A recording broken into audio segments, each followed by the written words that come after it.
Hello, welcome to another video. In this case I will just show you the settings that I have been using in P3D 3.1. So I will load the scenario now, a default one that I have currently. So we are almost there.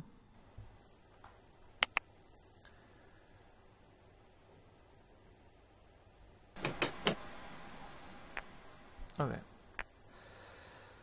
so the settings in display. One of the most important things here is that when I'm recording a video, I have this at 50 FPS because that it's good to give me extra processor power to the simulation of the aircraft itself. Always use VSync on. Don't use this, you also save some time. Don't use MSAA, and you should use this texture resolution in order to avoid out of memories because P3D it's still being a crap 32 bits application, like I explained in other videos that I have. So for scenarios I use this, so it's pretty much the default, except that I removed the bathymetry and I removed the reflections, and also I have a very modest water detail. For lighting I'm using dynamic reflections and HDR because the cards allow it, and shadow quality medium.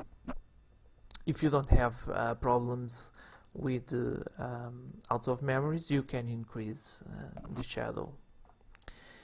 For weather I just use the minimum settings. Once the weather system, it's one of the most important things that consumes memory and rises a lot of out of memories, so I keep it extremely low just to make sure that I don't have those problems.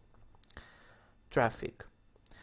Okay, for traffic I use these settings. Sometimes in videos that I save I have this at 50%, and sometimes I also save some videos with this at 50%, but it's more secure if you keep the general aviation traffic to 0%, because there are some airports that have problems with extra texturing and with extra aviation when you do that.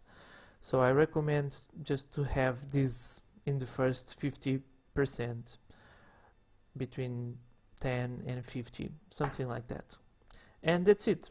So basically if you keep low settings you will have extra frames per second.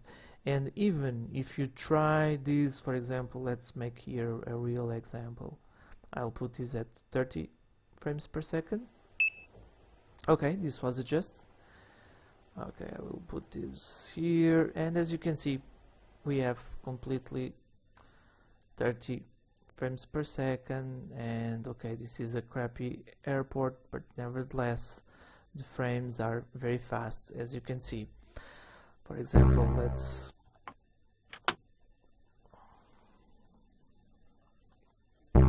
I'm not in a real position, so let's show you how to go to medium ramp. Okay, loading very fast. Okay, we are here. Let's now,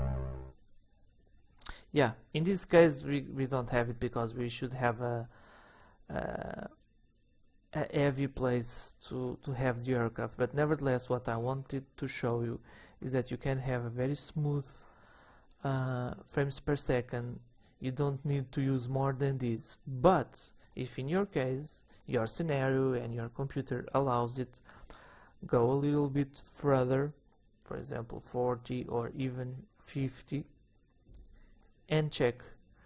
but keep this always a little bit less than actually what your computer can do, because otherwise you don't have extra power to simulation itself and to the aircraft itself. It doesn't make any sense. Let's try 60 here. Okay, and as you can see, we don't go further than 50, and when this is the case, when you are asking for 60 and you don't have it, your benefits are much higher if you set it to the low setting. In this case it's this one. So for this airport, for this scenario, this would be the ideal setting, because what you request is what you have. All the extra power go to the simulation, go to the Airbus and so on. So in order to not have any frames that give bad aspect to the simulation itself. So I hope that you enjoy, and see you in other videos.